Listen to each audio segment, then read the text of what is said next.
Turma, Leonardo Clement aqui, seja muito bem-vindo, muito bem-vinda ao workshop online Suporte Básico de Vida, as últimas novidades. Neste workshop, através de 4 vídeos, nós vamos estudar os conceitos fundamentais de suporte básico de vida, RCP SBV no adulto e uso do desfibrilador externo automático, SBV em pediatria e engasgo, e para os interessados em ir adiante e multiplicar esses conhecimentos, nós vamos ver também como você pode se tornar um instrutor ou uma instrutora de suporte básico de vida credenciado para atuar profissionalmente na multiplicação desses conteúdos. O workshop vai acontecer em 4 vídeos e serão esses 4 temas. Neste primeiro vídeo, nós vamos falar sobre os conceitos fundamentais de suporte básico de vida. Tudo aquilo que nós precisamos conhecer e dominar antes de começar a estudar esses assuntos na prática. Porque aqui no workshop nós vamos ver na prática, usando os manequins, como fazer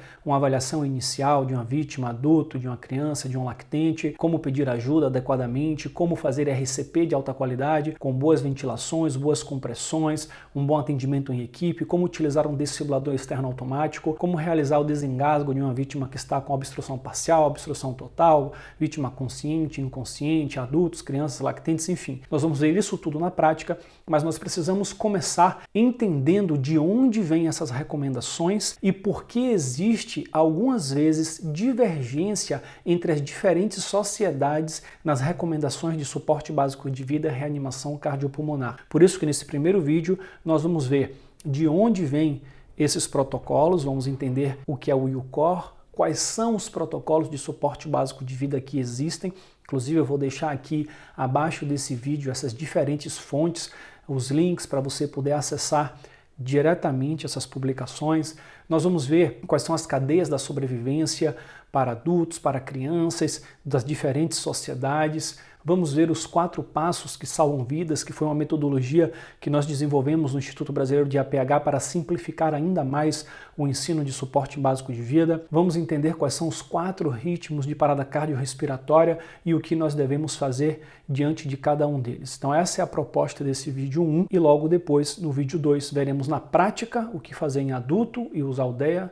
No vídeo 3, pediatria mais engasgo e no vídeo 4, como se tornar um instrutor de suporte básico de vida. Para quem não me conhece, eu me chamo Leonardo Clement, eu sou médico de formação acadêmica, tenho minha atuação 100% voltada para o atendimento pré-hospitalar, com atuação em SAMU, resgate rodoviário, aeroporto internacional, zona industrial também. E eu me formei instrutor de suporte básico de vida, credenciado pela American Heart Association em 2008, e de 2008 para cá eu venho ensinando esses conteúdos. Inclusive, após a minha formação como médico em 2013, eu continuei trabalhando profissionalmente como instrutor de suporte básico de vida. Hoje já fazem 11 anos que eu estou diante dessa atividade e trago aqui, através desse evento online, para uma grande quantidade de pessoas, o que tem de mais atual no mundo no que diz respeito às recomendações de suporte básico de vida. Bom, vou explicar aqui então como é que começou essa questão, essa minha vontade de multiplicar esses conhecimentos, como me tornei instrutor e por que eu comecei a fazer isso de forma presencial e posteriormente migrei isso para a internet. Em 2008 eu tive a oportunidade de fazer um curso de suporte básico de vida presencial, que foi o BLS da American Heart Association. Naquele mesmo ano eu estava começando a minha faculdade de medicina e ali eu fui indicado para fazer o curso de instrutor e posteriormente eu me tornei um instrutor de suporte básico. Em 6 anos de faculdade, eu tive a oportunidade de participar de cerca de 200 turmas entre os cursos da American Heart e cursos de suporte básico de vida que eu mesmo ministrava por fora. E aí uma coisa começou a me deixar um pouco frustrado. Nesse tempo todo, apesar de ensinar para milhares de pessoas presencialmente, eu nunca tinha de fato colocado em prática, precisando atender alguém fora do hospital que tivesse uma parada cardíaca, usar o DEA. E também nunca tinha recebido um feedback de algum aluno que tivesse conseguido salvar a vida de algum paciente em parada cardiorrespiratória. Então a sensação que eu tinha era de frustração por não perceber de forma palpável o resultado da multiplicação daqueles conhecimentos, como se todo aquele trabalho fosse estatisticamente insignificante diante do universo, porque ninguém estava ali realmente conseguindo salvar vidas. Apesar de continuar vendo com muita frequência na mídia pessoas morrendo de morte súbita em casa, em condomínios, em academias, em campo de futebol, em peladas, enfim, em diversos locais pessoas continuavam morrendo. Isso realmente é um dado alarmante, porque nós temos num país como o Brasil cerca de 300 mil mortes por parada cardiorrespiratória fora do ambiente hospitalar, o que é muita coisa. E eu vi que aquele trabalho presencial não estava conseguindo trazer esse retorno palpável de resultado realmente. Então, por isso, em 2014, depois de formado, eu comecei a pensar numa estratégia de aumentar ainda mais esse alcance. Entre 2008 e 2014, eu participei direto ou indiretamente da formação de cerca de 3 a 4 mil alunos nessas turmas presenciais. E eu comecei a pensar numa estratégia que eu pudesse fazer essa mensagem chegar a muito mais pessoas. E a internet apareceu ali como possível ferramenta para alcançar esse objetivo. Nesse momento, nasceu uma missão que eu desenhei essa missão e comecei a olhar essa missão como propósito, como meta, que seria essa missão aqui de contribuir para zerar as mortes por parada cardiorrespiratória não assistidas adequadamente. Claro que nós não temos como zerar totalmente as paradas cardiorrespiratórias e as mortes por PCR. Na melhor das hipóteses, de um paciente que tem uma PCR assistida, que naquele momento o paciente está ali fibrilando, que eu tenho um desfibrilador externo automático do meu lado, eu vou conseguir salvar a vida aí a longo prazo, em 30 dias, de cerca da metade dos pacientes. Então nós não conseguimos salvar a todos, mas o que nós podemos fazer é fazer o que precisava ser feito para dar chance de sobrevida a esse paciente, ou seja, fazer o melhor possível, atendê-lo adequadamente. E essa missão de contribuir para zerar as mortes não assistidas adequadamente é justamente fazer isso que nós estamos fazendo aqui.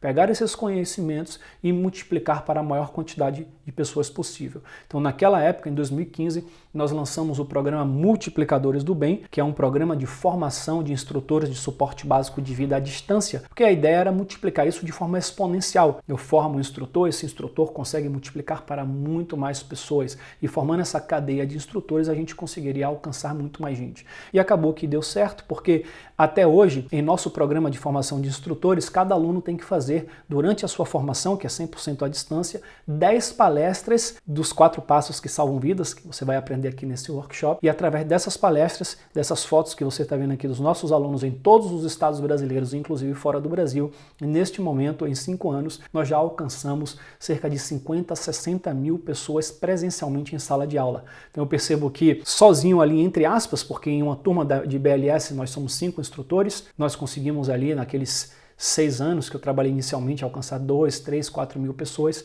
e aqui foi possível alcançar com essa equipe, fazendo esse trabalho com a internet e com essa extensão presencial, cerca de 50 a 60 mil pessoas. E nós conseguimos, inclusive, começar a receber feedbacks de vidas realmente salvas. Aqui, por exemplo, foi uma postagem que foi feita recentemente aqui no Instagram pela Karen, falando do Alex, que foi um instrutor que formou conosco, fazendo aqui um relato cheio de orgulho que ele salvou a vida de um lactente que estava engasgado, cianótico, sem respirar, através de uma manobra de desengasgo. Então o Alex, é um dos multiplicadores do bem que está aí no Brasil salvando vidas. Nós tivemos também esse relato do casal, da Cláudia e do Adriano, que é o tipo de coisa que nos motiva a continuar fazendo o que nós fazemos. A Cláudia e o Adriano são um casal do interior da Bahia. A Cláudia é enfermeira e o Adriano é educador físico. Eles decidiram fazer o programa de formação de instrutor. Na verdade, Cláudia convenceu o Adriano de fazer e começaram a ensinar isso no interior da Bahia, até que alguns meses após o término da formação, a Cláudia teve uma parada cardiorrespiratória na frente de Adriano, e Adriano conseguiu manter a calma, chamar o SAMU, fazer a reanimação e inclusive continuou conduzindo o atendimento no momento da chegada do SAMU. A Cláudia foi reanimada, ela voltou, e isso foi em 2017, inclusive falei com ela agora recentemente por telefone, ela está muito bem, retornando a todas as suas atividades, e na época nós fizemos um congresso, um evento em Salvador com todos os multiplicadores do bem do Brasil, e eles mandaram para a gente esse vídeo aqui, que está aqui abaixo, inclusive vou deixar para você poder assistir depois aqui esse relato, eles contando essa história e pedindo desculpas por não estar presente no congresso, que foram meses depois dessa parada cardíaca, porque Cláudia ainda estava em fase de recuperação. Então a gente começa a perceber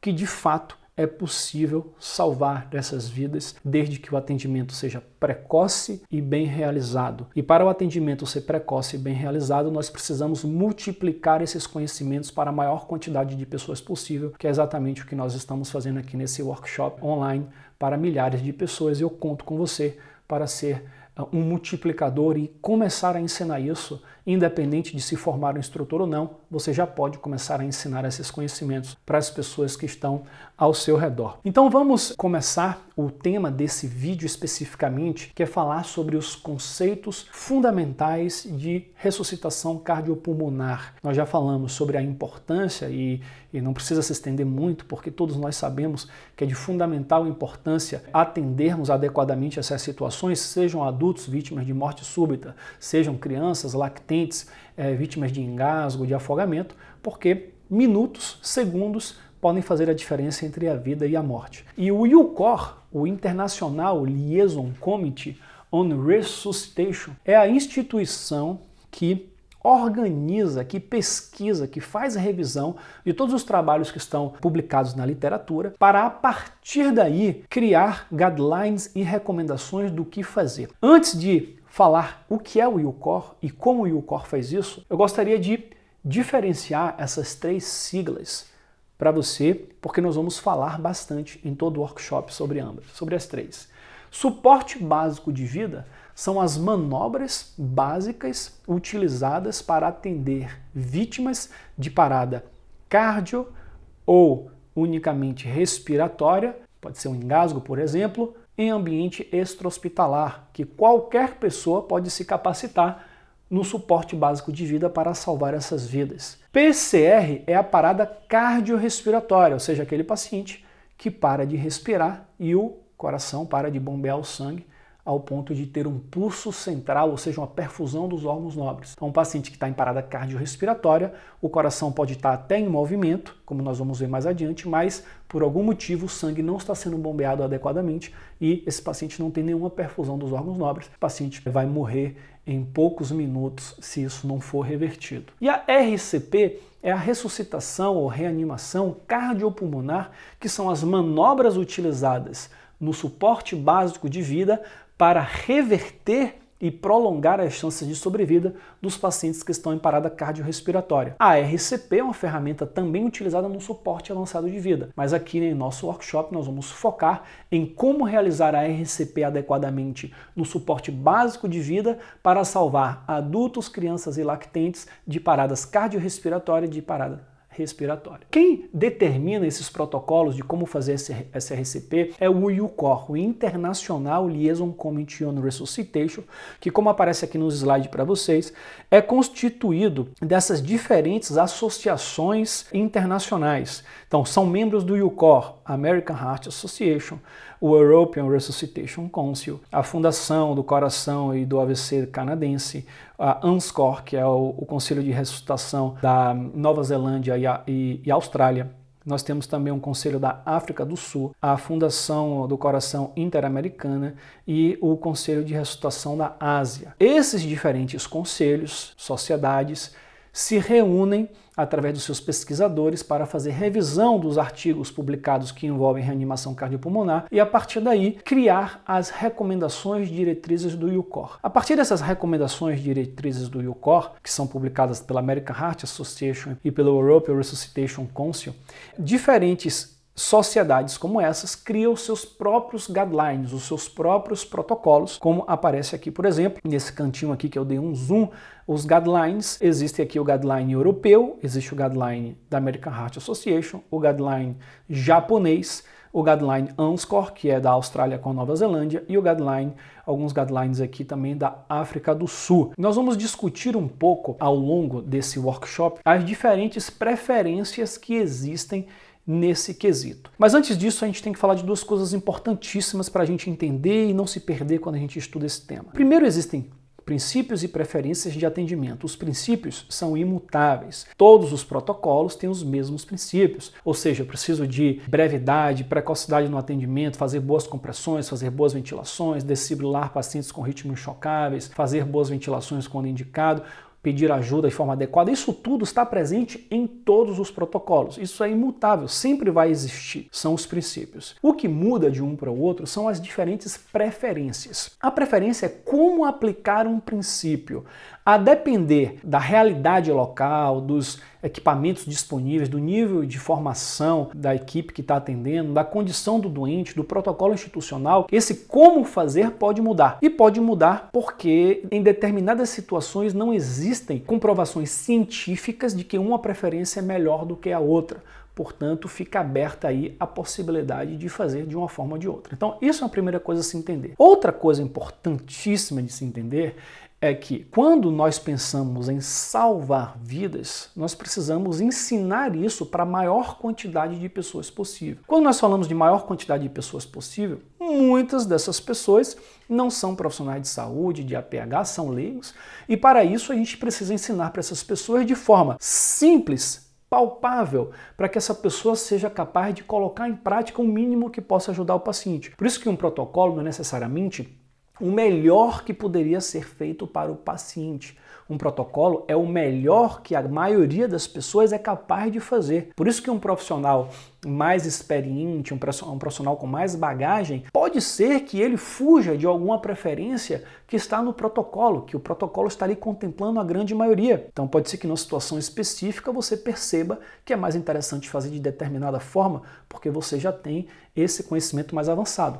Mas no momento de multiplicar isso para a população, a gente precisa de uma estratégia padronizada para que a população não ouça de um lado que tem que fazer dessa forma e depois de outra forma, ele fica perdido, não sabe o que fazer e acaba que não vai agir na hora. Por isso que existe uma padronização. A American Heart Association tem uma padronização, por exemplo, e a American Heart, inclusive, tem uma estratégia de levar essa padronização para diversos lugares do mundo, que é diferente da padronização europeia, que tem o objetivo de contemplar a Europa, que é diferente da padronização da Austrália, que tem o objetivo de contemplar a região da Oceania. No Brasil, como você pode perceber, não existe ali uma sociedade brasileira que faça parte do IUCOR. Porém, nós temos a Sociedade Brasileira de Cardiologia, que tem um excelente guideline, um excelente material em mais de 200 páginas que abordam todas essas situações, tanto de suporte básico quanto de suporte avançado de vida. E essas diretrizes da Sociedade Brasileira de Cardiologia, elas são baseadas nas recomendações da American Heart Association. Eles seguem uma linha bem parecida com a American Heart Association. Isso significa dizer que, na minha interpretação, a SBC sugere que no Brasil a padronização seja essa, óbvio que está no seu guideline, que é bem parecida com a recomendação da American Heart Association. Ou seja, a gente vai apresentar aqui a título de informação e capacitação, porque muitos dos profissionais que estão assistindo esse workshop são profissionais da área que podem ampliar o seu entendimento do assunto. Mas é importante lembrarmos que no momento de ensinarmos isso para leigos, o ideal seria que a gente seguisse a padronização da American Heart Association para tentar manter uma uniformidade no ensino desses conteúdos. Quando se trata de populações especiais, por exemplo, pacientes afogados, aí a própria Sociedade Brasileira de Cardiologia endossa as recomendações da Sociedade Brasileira de Salvamento Aquático, a SOBRASA,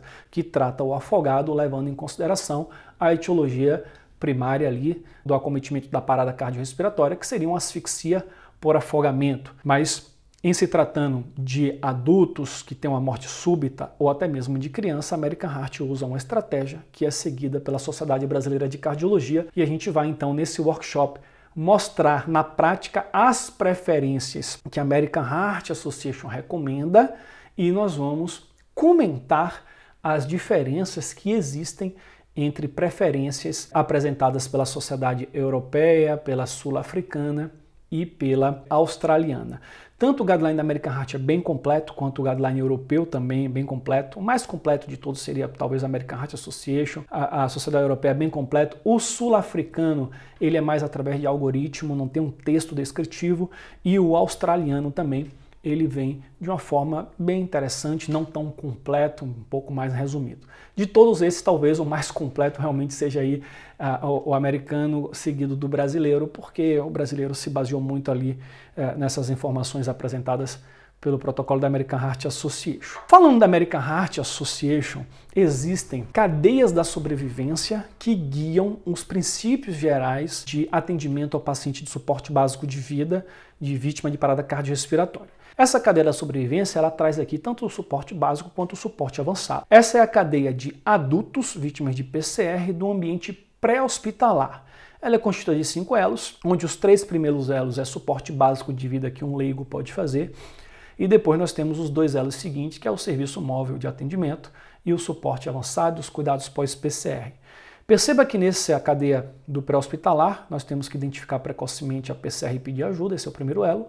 Fazer RCP precoce o mais rápido possível com ênfase para as compressões. Terceiro elo, utilizar um desfibrilador externo automático para desfibrilar esse paciente o mais rápido possível, se possível dentro dos 4 primeiros minutos de parada cardiorrespiratória, que é aí que o paciente vai ter a maior chance de retorno à circulação espontânea e sobrevida. Esse paciente que retorna à circulação espontânea, ele é transportado pela ambulância para um centro de referência, ou essa ambulância, quando constituída de médicos, de equipe de suporte avançado, nós podemos inclusive fazer o suporte avançado na cena até esse paciente retornar à circulação espontânea e ser transportado posteriormente. Diferente do raciocínio da PCR traumática, onde certas vezes é interessante transportar o paciente que está em PCR. Na clínica, a regra manda reanimar o paciente, uma vez que ele retorna à circulação espontânea, a gente pode transportar o paciente. E o último elo seria os cuidados pós-PCR, lembrando que os 3 primeiros elos têm uma importância muito grande na sobrevida desses pacientes. Essa outra cadeia aqui é a cadeia do intra-hospitalar. Existe também suporte básico de vida no intra-hospitalar.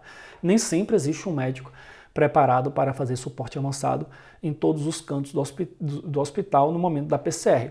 Então, essa cadeia ela difere um pouco porque, primeiro, não tem ambulância porque o paciente já está no intra-hospitalar. Então sai esse elo da ambulância. Porém, entra um outro elo na frente, que é o elo de vigilância e prevenção. O ideal seria que esses pacientes, dentro de unidades hospitalares, não viessem apresentar uma parada cardiorrespiratória. Teoricamente, deve haver a vigilância e prevenção, que, quando identificados os sinais de que o paciente está entrando em instabilidade, está piorando, começa a descompensar, o ideal é que a equipe já venha intervir para evitar essa parada cardiorrespiratória. Mas caso ela venha a acontecer, pedir ajuda, que nesse caso seria aí o carrinho de parada, o desfibrilador, começar a RCP, fazer a desfibrilação rápida, com DEA, se não tiver desfibrilador manual ou suporte avançado, ou com o próprio desfibrilador manual e os cuidados pós-PCR. Então essas são as 2 cadeias da sobrevivência da American Heart Association para adultos, mostrando ali tanto a parte do extra-hospitalar quanto a parte do intra-hospitalar. Existe também a cadeia pediátrica, que não está aqui no slide, mas que é muito parecida com a cadeia do intra-hospitalar, com esse primeiro elo de vigilância e prevenção, porque as crianças, na maioria das vezes, param por uma hipóxia prévia que poderia ter sido evitada, seja um afogamento, que é uma situação de trauma, seja um engasgo, que poderia ser evitado olhando o que a criança está fazendo.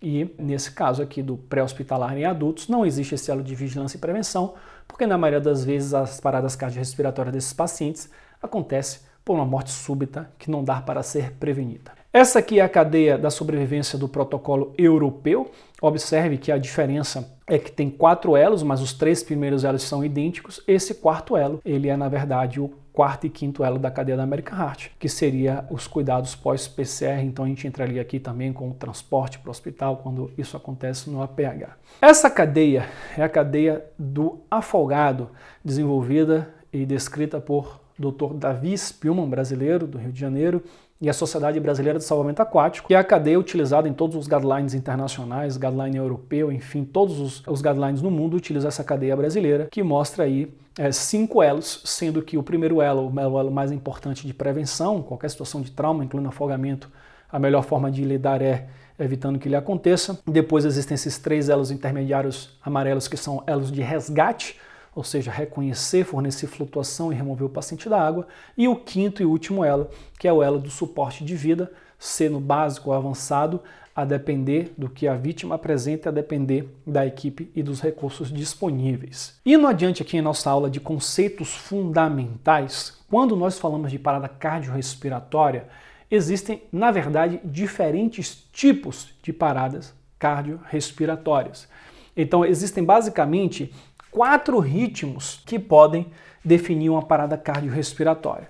O primeiro ritmo que aparece aqui, conhecido como assistolia, e lá no suporte avançado ter sempre aquele cuidado de quando a gente se depara com a linha como essa, considerada uma linha reta, até checar carga, os cabos, etc., o ganho, né, amplitude, a derivação, porque isso pode ser uma falha técnica e na realidade outro ritmo está escondido. Então quando a gente verificou isso e que de fato manteve essa linha reta, aí entra o diagnóstico de assistolia, que é uma ausência completa de atividade elétrica no coração. Então esse é um tipo de parada cardiorrespiratória. Outro tipo de parada cardiorrespiratória é esse ritmo que nós temos aqui, que pode ser um ritmo sinusal, pode ser um ritmo normal, ou pode ser uma atividade elétrica organizada, taquicárdica, bradicárdica, porém que normalmente é compatível, inclusive, com vítimas que têm pulso. Só que nessa vítima especificamente, o paciente está lá inconsciente e sem pulso. E por que isso acontece? Isso pode acontecer por diversos motivos, como a hipóxia, como a hipovolemia, entre outros motivos. Então, esse é outro tipo de parada cardiorrespiratória, onde o coração pode estar, por exemplo, bombeando normalmente e, por ausência de sangue, ele não consegue gerar pulso, ou o coração já não está conseguindo bombear tão bem, está bombeando de forma muito deficitária, como por exemplo no hipóxia. Então, apesar de estar tentando bombear, também não tem pulso central. Esse é outro tipo de parada cardiorrespiratória. O terceiro tipo que nós temos aqui é esse tipo acelerado, extremamente acelerado, meio alargado, chamado taquicardia ventricular, que pode vir com pulso, uma situação patológica grave, pode vir também sem pulso, quando ela é extrema, seria uma parada cardiorrespiratória. E por fim, esse ritmo completamente caótico e desorganizado, chamado de fibrilação ventricular. Bom, o que acontece? Na sistolia, é como se o coração tivesse desligado, tirou da tomada, a gente precisa aí, é a situação mais grave, onde a sobrevida é realmente muito baixa. A situação da atividade elétrica sem pulso, é muito importante encontrar qual é a provável causa para tentar reverter a causa, seja hipóxia, seja hipovolemia, seja um distúrbio hidroeletrolítico ou outro, para tentar reverter essa situação. Além, claro, em todas as situações aqui, da importância da reanimação, da ressuscitação, compressões, ventilações, etc. Nesses dois ritmos inferiores, perceba que existe uma atividade elétrica muito desorganizada, seja muito acelerada, seja totalmente desorganizada. O que acontece aí é que uma certa região do coração que não deveria ser a responsável por gerar o ritmo, acaba assumindo esse papel. Normalmente o nó sinusal é quem comanda. Nesses dois casos, algum lugar lá no ventrículo, ou alguns lugares nos ventrículos, no caso da FV, acabam querendo ditar o ritmo de forma completamente inadequada. E aí é como se tivesse todo mundo na sala de aula falando ao mesmo tempo e o professor não consegue dar aula. Para resolver a situação, a gente precisa chegar e dar um chega, né? O diretor chega lá, ó, silêncio. Esse silêncio faz todo mundo se calar e o professor reassume o comando. Então o que acontece nesses ritmos altamente desorganizados é exatamente isso que a gente precisa fazer. A gente precisa ministrar um choque no coração para o coração zerar sua atividade elétrica, e aí o nó sinusal lá voltar a assumir um ritmo que seja compatível com a vida. Por esse motivo, não existe indicação de choque na sistolia, porque é como se tivesse uma sala sem professor, sem aluno, e o diretor entra a dar um grito, não vai adiantar, eu tenho aqui repor o que está faltando, e também não adianta no caso de uma atividade elétrica sem pulso, já que a atividade elétrica está normal. O problema não está na atividade elétrica, não preciso zerar para recomeçar, é outra questão. Por exemplo, o professor está dando aula, mas não tem aluno assistindo, ou os alunos estão na sala e o professor não chegou. Eu preciso repor o que está faltando. Então a função do choque é justamente essa, zerar a atividade desses ritmos completamente caóticos. No suporte básico de vida, quem faz isso é o desfibrilador externo automático. Automaticamente ele consegue identificar qual atividade elétrica está no paciente e indicar ou não o choque. Se ele falar choque não indicado, é um dos dois de cima. Se ele falar choque indicado, seria um dos dois de baixo. O interessante é que, na grande maioria das paradas cardiorrespiratórias em adultos, que acontece seja por uma síndrome coronariana, um infarto agudo do miocárdio, seja por uma arritmia maligna, uma cardiopatia, na maioria das vezes o que vai acontecer é justamente esse ritmo chocável nos primeiros minutos. E esse ritmo chocável são os ritmos que, na verdade, têm a maior chance de reversão e sobrevida. Quando existe uma parada cardíaca fora do hospital, nós precisamos atuar imediatamente para reverter esse ritmo através de uma desfibrilação, para dar chance desse paciente ter a sua causa lá tratada dentro do hospital. Se foi um infarto, por exemplo, ter a sua coronária desobstruída. E se esses dois ritmos chocáveis, a ATV e a FV, não forem atendidos imediatamente por uma RCP, esses ritmos vão evoluir para uma assistolia e lá é muito mais difícil conseguir salvar esse paciente. A sobrevida fica realmente muito pequena. Portanto, a chance que nós temos é atender esse paciente, identificar imediatamente, fazer a RCP para manter esse paciente fibrilando por mais tempo, até conseguir um desfibrilador que de preferência tem que estar na cena para chegar o mais rápido possível, por isso que existe a política de acesso público à desfibrilação, que é colocar desfibriladores disponíveis. No aeroporto de Chicago, por exemplo, tem um desfibrilador a cada 60 a 90 segundos andando. São muitos, são mais de 40 desfibriladores, que um aeroporto é muito grande, porque nós sabemos que se esse atendimento não for imediato, em poucos minutos esse ritmo deixou de ser um FV, deixou de ser uma TV, evoluiu para uma sistolia, e aí é muito mais difícil resgatar esse paciente. Nesses casos que nós falamos de síndromes coronarianas, adultos, etc., o mais frequente são esses ritmos chocáveis. Já em pediatria, o mais frequente, ou no afogado, pela asfixia, pela hipóxia, é que o ritmo comece com uma atividade elétrica sem pulso bradicárdica, evoluindo para uma assistolia, e nesses casos o desfibrilador externo automático não vai indicar o choque. E aí nós temos que manter RCP de alta qualidade. Diante disso, nós desenvolvemos os 4 passos que salvam vidas no Instituto Brasileiro de APH. O primeiro passo é reconhecer a PCR precocemente. Então, para conseguir reconhecer a PCR precocemente, eu tenho algumas estratégias. Primeiro, eu preciso ensinar isso para a maior quantidade de pessoas possível, que é o que nós estamos fazendo aqui no workshop, incentivando você a fazer isso através da multiplicação desses conhecimentos, ou seja, as pessoas têm que saber que isso existe. E segundo, treinar essas pessoas para fazer uma avaliação da vítima, para reconhecer se essa vítima está em parada cardíaca ou não. A gente vai aprender no próximo vídeo como fazer isso na prática. O segundo passo é o passo de pedir ajuda adequadamente. Então, como é que nós pedimos ajuda? Depende se eu estou atendendo um adulto, se eu estou atendendo uma criança, se eu estou sozinho ou se eu estou em equipe, se a parada foi presenciada ou não, se eu estou fora do hospital ou dentro do hospital. Cada situação dessa tem uma especificidade na forma de pedir ajuda para sermos eficazes e ganharmos tempo. Então, por isso que nós decidimos separar esse passo que na cadeia da sobrevivência está no mesmo elo, aqui ele foi separado em 2 passos. Primeiro a gente reconhece, depois a gente pede ajuda. No terceiro passo, uma vez que nós pedimos ajuda, ou a depender da situação, pode ser que essa ajuda venha aqui no meio, pode ser que essa ajuda venha um pouquinho depois, isso a gente vai aprender aqui ao longo do workshop, nós temos que fazer um RCP de alta qualidade, fazer boas compressões, ou somente as compressões, a depender da situação, nós vamos ver que existe essa recomendação de fazer só compressões, ou fazer boas compressões e boas ventilações, ver as diferentes formas de fazer ventilação, com Pocket Mask, que é o dispositivo válvula-máscara, ou com o BVM, bolsa válvula-máscara, também conhecido como AMBU, ou um dispositivo até de via aérea avançada, que pode acontecer um paciente entubado, que parou e eu faço RCP no paciente que está entubado. Então, terceiro passo é aprender a fazer uma boa RCP, e o quarto passo é aprender a usar o desfibrilador externo automático. Em se tratando de um leigo, dá para ensinar isso aqui em 5 minutos, tá? Focando no que ele precisa fazer. É muito fácil a gente ensinar isso aqui para alguém. A depender da situação do profissional, as preferências podem ser diversas aqui dentro. Como, por exemplo, num engasgo, eu vou fazer, reconhecer, eu pedir ajuda, eu vou fazer as manobras de desengasgo.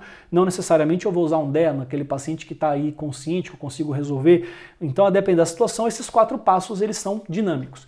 E o que nós vamos fazer aqui no nosso workshop é justamente trabalhar esses 4 passos em adultos, em crianças, em lactentes e em pacientes engasgados. É isso que a gente vai ver na prática aqui na estação com os manequins que estão aqui.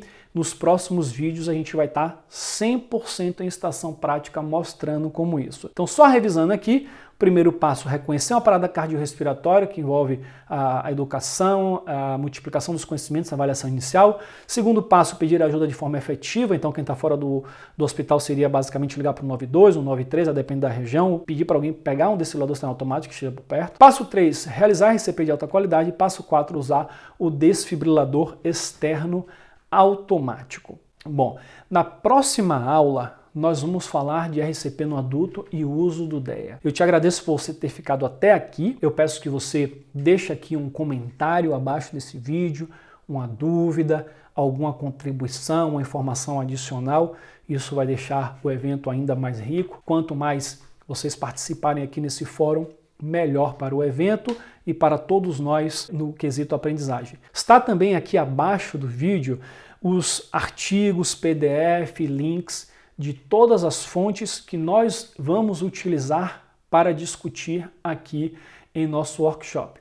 As nossas práticas vão ser guiadas segundo aquilo que a Sociedade Brasileira de Cardiologia recomenda, que basicamente são as recomendações da American Heart Association. Então vou mostrar na prática aqui como fazer esses atendimentos seguindo essas diretrizes, e nós vamos também mencionar e comentar a título de aprendizagem para profissionais de saúde de APH as diferentes preferências que existem no mundo, como por exemplo as preferências preconizadas pelo protocolo europeu, pelos algoritmos protocolo da África do Sul e do ANSCOR, que seria a Nova Zelândia e a Austrália, que também trazem as suas recomendações, todas elas oriundas do UCOR. Então, muito obrigado por você ter acompanhado até aqui. Alguns sobreviventes chegaram. Se você chegou até o final do vídeo, diz aí: Léo, cheguei, tô aqui no final, cheguei no fim. Eu sei que o vídeo é longo e aproveite para assistir esses vídeos ao longo dessa semana, que os mesmos ficam disponíveis gratuitamente aqui na internet,